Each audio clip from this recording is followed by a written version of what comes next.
Exchange meeting वालों ने तुम्हारे लिए ऐसी शादी तय की थी जो तुम्हारी पूरी जिंदगी बदल सकती थी। उन्होंने तुम्हारे लिए एक खूबसूरत महिला सीईओ ढूंढी, गोरी त्वचा, खूबसूरत चेहरा, लंबी टांगे, मैच्योर और क्लासी पर्सनालिटी वाली। उसे सामने देखकर तुमने तुरंत उसे एक वार्निंग देने का फैसला किया। शादी के बाद हम दोनों अपनी अपनी जिंदगी जिएंगे, okay? Neither of us will interfere in each others life. वो तुम्हें देखकर बोली। तुम तो फायदा भी उठा रहे हो और ऊपर से एटीट्यूड भी दिखा रहे हो। उसकी हल्की जलन भरी बात सुनकर तुमने ठंडे स्वर में जवाब दिया, मतलब क्या? ये बस एक बिजनेस मैरिज है, बिना प्यार वाली शादी। लेकिन उसके मन में कुछ और ही चल रहा था।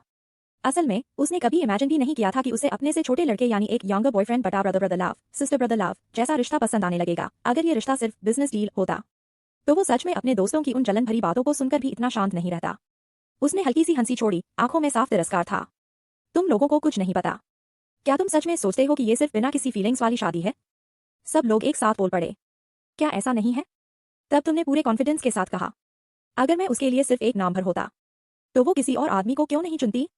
कंपनी में मुझसे ज्यादा अमीर, उसकी उम्र के बराबर और इक्वली कैपेबल इतने सारे आदमी हैं। फिर आखिर उसने मुझे ही क्यों चुना? क्या दुनिया के सारे अच्छे आदमी खत्म हो गए थे क्या? सब लोग अब भी यकीन नहीं कर पा रहे थे। शैन किंग्सहाउ जैसी खूबसूरत और स्मार्ट वुमेन अगर चाहे तो किसी भी तरह का परफेक्ट हस्बैंड ढूंढ सकती थी। इतना कहते हुए तुमने गर्व से ठुड्डी ऊपर उठाई, बिल्कुल ऐसे जैसे कोई मोर अपने पंख फैला रहा हो। फिर आखिर उसने मुझे ही क्यों चुना? और क्या वजह हो सकती है? Obviously because she likes me. बाकी लोगों को हमेशा लगता था कि वो सिर्फ तुम्हारी जवानी और तुम्हारे साथ होने वाली एक्साइटमेंट की तरफ अट्रैक्ट हुई है। लेकिन ये बात सुनते ही सबको ऐसा लगा जैसे आसमान टूट पड़ा हो। उनकी परफेक्ट गॉडेस, वो फ्लॉलेस और अनटचेबल वुमेन, सच में किसी से प्यार करने लगी थी। तुम्हारे पास उस चेहरे के अलावा कुछ भी खास नहीं है। यहां तक कि बड़े शहर से आए लोग भी चुप हो गए। वे मानना नहीं चाहते थे, लेकिन तुम्हारी बात में सचमुच कुछ दम था। इतनी सारी रिच एंड सक्सेसफुल वुमेन उससे शादी करना चाहती थी। उसकी कंपनी तो टेक इंडस्ट्री में टॉप लेवल तक पहुंच चुकी थी। इसलिए कोई समझ नहीं पा रहा था, आखिर उसने तुम्हें ही क्यों चुना? क्या ये पहली नजर का प्यार था या फिर कोई और वजह? यहां तक कि गॉडेस जैसी यचिन भी तुम्हारी तरफ देखने से खुद को रोक नहीं पाई। उसे मानना पड़ा कि उसके सामने खड़े इस लड़के में उस बेहद हैंडसम फेस के अलावा भी एक अलग ही कॉन्फिडेंस और चार्म था जो इस पूरे सर्कल में किसी और के पास नहीं था। और उसी पल से स्थिति धीरे धीरे पूरी तरह कंट्रोल से बाहर जाने लगी। स्टूडेंट्स होने के बावजूद सब लोग इस बात से काफी शॉक्ड और जेलस थे। इसलिए उन्होंने तय किया कि दुख को शराब में डुबो देंगे। उनका सिर्फ एक ही टारगेट था, तुम्हें पूरी तरह पिलाकर हरा देना। सब लोग ड्रिंक करते हुए शोर मचा रहे थे, यहां तक कि बैलन भी उन्हें रोक नहीं पा रहा था। आखिर उनके हिसाब से लव राइवल वाली दुश्मनी कभी माफ नहीं होती। दूसरी तरफ कोई बस ठंडी नजरों से ये सब देख रहा था। ना वो तुम्हारी मदद कर रहा था, ना तुम्हें बचाने के लिए आगे बढ़ रहा था। अगर तुम उसका छोटा भाई ना होते तो शायद वो खुद तुम्हें और ज्यादा पिला देता। आखिर रात के 10 बज गए। तुम पूरी तरह हार चुके थे और सोफे पर ढेर होकर पड़े थे। अब तुम्हें पहले वाला एरोगेंट यंग मास्टर एटीट्यूड बिल्कुल नहीं बचा था। फोन के दूसरी तरफ से एक गहरी आवाज आई।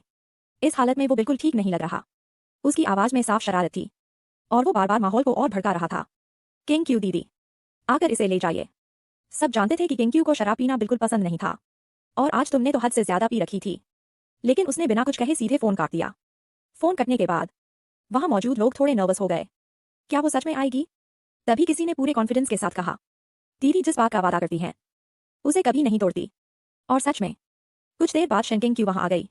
जैसे ही वो कैंपस में दाखिल हुई, पूरा माहौल अचानक शांत सा हो गया और उसकी नजर सबसे पहले तुम पर पड़ी, जो सोफे पर पूरी तरह नशे में बेहोश पड़े थे।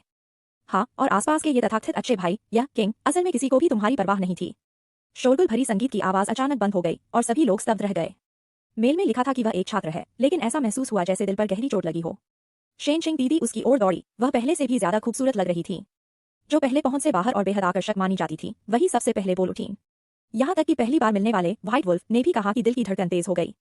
वे लोग बिल्कुल भी उन 10-15 साल की मासूम लड़कियों जैसे नहीं थे। किंग क्यू की सादगी और संयम साफ दिखाई दे रहा था। मेडिकल चेकअप के दौरान भी सभी लोग आज्ञाकारी और शांत बने हुए थे।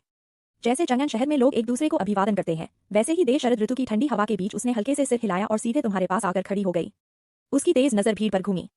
हालांकि वह जानती थी कि एक व्यक्ति पूरी तरह नशे में धुत था जबकि बाकी लोग होश में थे, यह बात बहुत असामान्य लग रही थी। उस पल सभी के मन में अचानक अपराधबोध और घबराहट भर गई। सिर्फ प्रांतीय राजधानी से आए लोग ही अब भी आत्मविश्वास से खड़े थे। सच में हमने कुछ नहीं किया, लेकिन उनकी बातों में भी झिझक साफ दिखाई दे रही थी। मेलान और बाकी लोग असहज होकर माहौल टटोलने लगे। तभी किंग ने हल्की मुस्कान दी और आगे सवाल नहीं किया। लेकिन जैसे ही उसने सिर घुमाया, उसकी आंखों में कोमलता साफ दिखाई दी। ये एक्सयूएन को देखकर ऐसा लगा मानो वह सब कुछ समझ चुकी हो। चलो घर चलते हैं। वह बिल्कुल स्थिर खड़ी रही, मानो भीतर से पूरी तरह टूट चुकी हो। सॉरी, उसकी आवाज बहुत धीमी थी। स्टाफ को बुलाया गया ताकि वे उसे संभाल सकें। बाकी लोग भी वहीं खड़े थे, लेकिन माहौल अब पहले जैसा बेफिक्र और मस्तीभरा नहीं रहा था। दोनों को साफ देखकर लियू किंगलिंग की भौहें कस गईं। शेन किंग और किंग क्यू का व्यवहार देखकर सब हैरान थे। क्या उसे सच में तुमसे प्यार है? क्योंकि वह इतनी बुरी हालत में था, फिर भी वह नाराज नहीं हुई। उल्टा वह खुद उसे लेने आई और उसका व्यवहार इतना नरम और कोमल था। यह आखिर क्या है? हालांकि लोग चुप थे, लेकिन उनके दिलों में सवाल लगातार उठ रहे थे। जिस दीदी को सब पसंद करते थे, वह हमेशा बातों और व्यवहार में ठंडी और नई दुनिया की लगती थी। लेकिन अभी जब उसने इतनी कोमलता दिखाई, तो सबको पहली बार महसूस हुआ कि उसके दिल में सचमुच किसी के लिए खास जगह है। मैनेजर भी वहां आ गया, लेकिन उसकी आंखों में जरा सा भी दर्द या सहानुभूति दिखाई नहीं दी। अगर किंग क्यू इस समय तुम्हारी टूटी बिखरी हालत को देखकर कोई प्रतिक्रिया देती, तो लोग उसे चिंता या प्यार समझ लेते। लेकिन यिचिंग सब कुछ साफ साफ देख पा रहा था। दीदी की आंखों में वैसी भावना बिल्कुल नहीं थी। कई सालों में किसने वास्तव में किंग क्यू को किसी से सच्चा प्यार करते देखा था? शायद किसी ने नहीं। इसीलिए वह सबसे बेहतर समझता था कि अभी की नरमी सिर्फ ऊपर ऊपर की लग रही थी। अगर प्यार नहीं है, तो फिर तुमने उससे शादी क्यों की? उसके मन में सवाल लगातार उठ रहे थे। क्या घर के कारोबार में कोई समस्या आ गई थी? क्या किंग क्यू के परिवार को मजबूरी में उसकी खुशियों की कुर्बानी देनी पड़ी? क्या यह शादी सिर्फ परिवार और व्यापार के लिए हुई है? उस पर हर किसी को लगा कि शायद उसके पीछे कोई ऐसा सच छिपा है, जिसे बाहर वाले कभी पूरी तरह समझ नहीं पाएंगे।